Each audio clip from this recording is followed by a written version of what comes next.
तो दक्कन फतेह के लिए निकले प्रधानमंत्री नरेंद्र मोदी 10 दिन में 10वीं बार गेटवे ऑफ साउथ के नाम से मशहूर तेलंगाना पहुंचे हैं। प्रधानमंत्री इस बार 400 प्लस का नारा बुलंद कर चुके हैं और प्रधानमंत्री के इस नारे को दक्षिण की 129 सीटें हकीकत में तब्दील कर सकती हैं। इसीलिए प्रधानमंत्री साउथ के 5 राज्यों को फतेह करने के लिए धुआंधार रैलियां, रोड शो कर रहे हैं और मोदी ने 129 सीटों के तिलस्म को भेदने वाले 120 घंटे के प्लान को एक्टिवेट भी कर दिया है।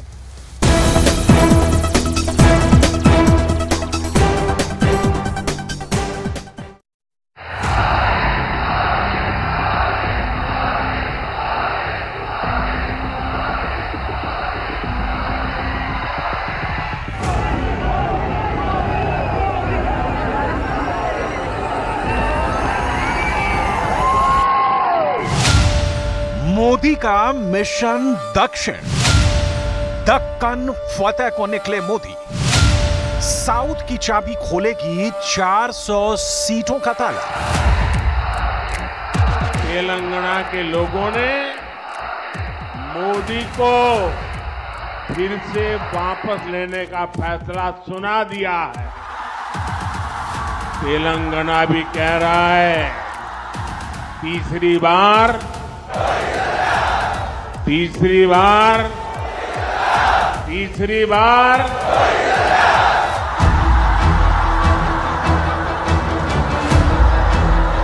कभी रैली, कभी रोड शो और हर जगह मोदी के चेहरे पर दिखता 400 सीटों वाला आत्मविश्वास। दक्षिण भारत में प्रधान सेवक नरेंद्र मोदी का धुआंधार दौरा शुरू हो चुका है। पीएम मोदी दक्षिण भारत के 5 बड़े राज्यों तमिलनाडु, केरल, तेलंगाना, आंध्र प्रदेश और कर्नाटक के दौरे पर है। इन 5 राज्यों में 129 सीटें हैं और पीएम मोदी 120 घंटे में 129 सीटों को कवर कर लेंगे। लोकसभा तारीखों के ऐलान से ठीक पहले प्रधानमंत्री नरेंद्र मोदी ने दक्षिण में अपने चुनाव प्रचार अभियान का बिगुल फूंक दिया। दक्षिण बीजेपी के लिए उम्मीद का सबसे बड़ा द्वार है। अगर यह खुला तो बड़ी आसानी से बीजेपी 400 प्लस सीटों का आंकड़ा पार कर लेगी। पीएम मोदी आज तेलंगाना में थे, इसलिए सियासी प्रत्यंचा चढ़ाकर जुबानी बाण से सत्ताधारी कांग्रेस और पूर्व सत्ताधारी दल बीआरएस पर निशाना साधा। कांग्रेस और बीआरएस ने मिलकर तेलंगाना के विकास के हर सपने को चकनाचूर कर दिया है। और अब तो मुश्किल ये है कि यहां कांग्रेस के पंजे का कब्जा हो गया है। पहले बीआरएस की महालूट और अब कांग्रेस की बुरी नजर। प्रधानमंत्री 15 मार्च से लेकर 19 मार्च तक दक्षिण के सियासी गढ़ में बीजेपी का कमल खिलाने के मिशन पर हैं। ये मिशन आसान नहीं है क्योंकि कर्नाटक को छोड़कर बीजेपी को अभी तक सिर्फ तेलंगाना में थोड़ी सियासी ऑक्सीजन मिल पाई है। यही वजह है कि सिर्फ 10 दिनों में दूसरी बार पीएम मोदी तेलंगाना पहुंचे हैं। 400 पार के मिशन को साधने के लिए पीएम मोदी हर मुमकिन कोशिश कर रहे हैं। बीजेपी और पीएम मोदी की इस कोशिश से साफ है कि इस बार 129 सीटों वाला दक्षिण बीजेपी के लिए कितना अहम है। बीते चुनाव में बीजेपी को इनमें से 29 सीटें ही मिली थी, जिनमें कर्नाटक में 25 और तेलंगाना की 4 सीटें शामिल थी। दक्षिण के बाकी राज्यों में बीजेपी का खाता तक नहीं खुला था। अब बीजेपी के अपने 370 और एनडीए के 400 पार के मिशन का दारोमदार दक्षिण भारत पर टिका है। इसके साथ ही बीजेपी को देश के बाकी हिस्से में अपनी ताकत बरकरार रखनी होगी। प्रधानमंत्री ने 15 मार्च को केरल और तमिलनाडु में सभाएं की और तेलंगाना में रोड शो किया। 16 मार्च को पीएम ने तेलंगाना के नगर कुरनूल में रैली की और जनता के सामने अपने 10 सालों का लेखा जोखा दिया। लेकिन पिछले 10 वर्षों में पहली बार गरीब परिवारों के बैंक अकाउंट खुले, पहली बार करोड़ों गरीबों को पक्के मकान का सुख मिला, पहली बार गरीब को टॉयलेट, नल से जल, बिजली का कनेक्शन, मुफ्त वैक्सीनेशन, ऐसी अनेक सुविधाएं गरीब के घर तक पहुंची। पहली बार लाखों गांवों ने रात में बिजली का उजाला देखा। 2024 में बीजेपी को अपना प्रदर्शन कितना बेहतर करना होगा साउथ में, इसे समझने के लिए 2019 के चुनावी नतीजे समझिए। पीएम ने केरल से अपनी मिशन साउथ की शुरुआत की, उसके बाद तमिलनाडु गए। तमिलनाडु में लोकसभा की 39 सीटें हैं। 2019 के चुनाव में बीजेपी को एक भी सीट नहीं मिली थी, वहीं वोट भी सिर्फ 4% मिले थे। केरल में 20 सीटें हैं, यहां भी बीजेपी का खाता नहीं खुला, लेकिन वोट 13% है। तेलंगाना में लोकसभा की 17 सीटें हैं, यहां बीजेपी के हिस्से में 4 सीटें आई और वोट भी 20% मिले थे। आंध्र प्रदेश में 25 लोकसभा सीटें हैं। 2019 में बीजेपी को एक भी सीट नहीं मिली और वोट भी सिर्फ 1% था। यानी साउथ के सभी राज्यों में सबसे खराब प्रदर्शन बीजेपी का आंध्र प्रदेश में रहा।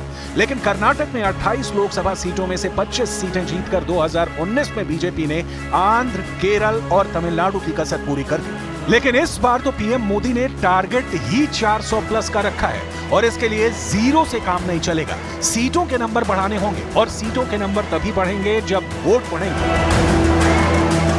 अब हम दक्षिण के 5 राज्यों में सभी पार्टियों की स्थिति सिलसिलेवार तरीके से दिखाते हैं।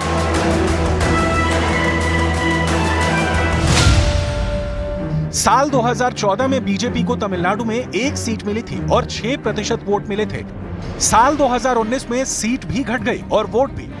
ऐसा इसलिए क्योंकि 2014 में एआईएडीएमके के साथ बीजेपी का गठबंधन था। एआईएडीएमके को 37 सीटें मिली थी, लेकिन 2019 में एआईएडीएमके का भी सफाया हो गया। वोट शेयर भी 45 से 19% पर पहुंच गया। वहीं कांग्रेस और डीएमके का 2014 में खाता नहीं खुला था, लेकिन 2019 में बाजी पलट गई। कांग्रेस को 8 और डीएमके को 24% वोट मिले। अब देखिए केरल की तस्वीर। 2014 और 2019 दोनों ही चुनाव में बीजेपी का खाता नहीं खुला, लेकिन वोट 10% से 13% हो गए। वहीं कांग्रेस को 2014 में 8 सीटें मिली थी, 2019 में 15 सीट हो गई। वोट प्रतिशत में भी 6% का इजाफा हुआ। वहीं सीपीआईएम 2014 के मुकाबले 2019 में सीटों के लिहाज से नुकसान में रही।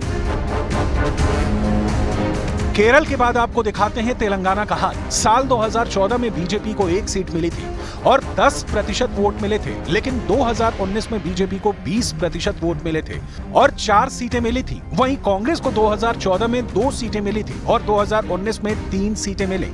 वोट भी 5% बढ़ गए। इस बार तो विधानसभा चुनाव में भी कांग्रेस ने जीत हासिल की है, तो उसे तेलंगाना से इस बार ज्यादा ही उम्मीद है। रही बात बीआरएस की, तो उसे 2014 में 11 सीट मिली थी और 2019 में 9 सीटें मिली थी।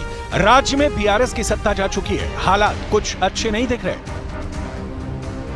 इसी तरह आंध्र प्रदेश में 2014 में बीजेपी को 2 सीट मिली थी और 9% वोट मिले थे, लेकिन 2019 में सिर्फ 1% वोट मिला और सीट आई 0। 2014 में बीजेपी को इसलिए फायदा हुआ था क्योंकि टीडीपी के साथ मिलकर उसने चुनाव लड़ा था, लेकिन 2019 में दोनों दल अलग अलग चुनाव लड़े। दोनों को नुकसान हुआ। टीडीपी 15 सीट से 3 सीट पर खिसक गई, हालांकि उसका वोट 11% बढ़ा। वहीं कांग्रेस की हालत लगातार खराब हो रही है। 12% वोट से 2% वोट पर आ गई है कांग्रेस और वाईएसआर कांग्रेस 2014 में 8 सीट से 2019 में 22 सीटों पर पहुंच गई है और वोट शेयर भी 50% कर रहा। दक्षिण में कर्नाटक एक ऐसा राज्य है जहां बीजेपी लोकसभा चुनाव में सबसे ताकतवर दिख रही है। 2014 में बीजेपी को 17 सीटें मिली थी और 43% वोट। 2019 में ये आंकड़े बढ़ गए, सीट मिली 25 और वोट 52%। लेकिन कांग्रेस 2014 में 9 सीटों पर थी, जो 2019 में घटकर 1 पर आ गई और जेडीएस 2 सीटों से 1 सीट पर आ गई। इस बार बीजेपी और जेडीएस के बीच गठबंधन है और बीजेपी को उम्मीद है कि एनडीए गठबंधन 25 की 25 सीटें जीत लेगी।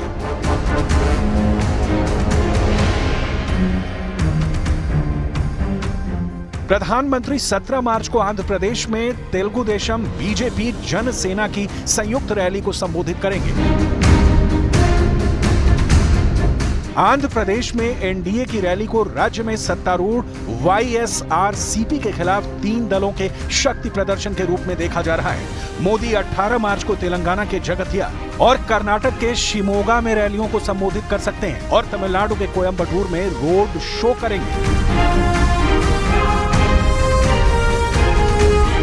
मोदी केरल के पलक्कड़ में भी एक रोड शो करेंगे और 19 मार्च को तमिलनाडु के सलेम में एक रैली को संबोधित करेंगे।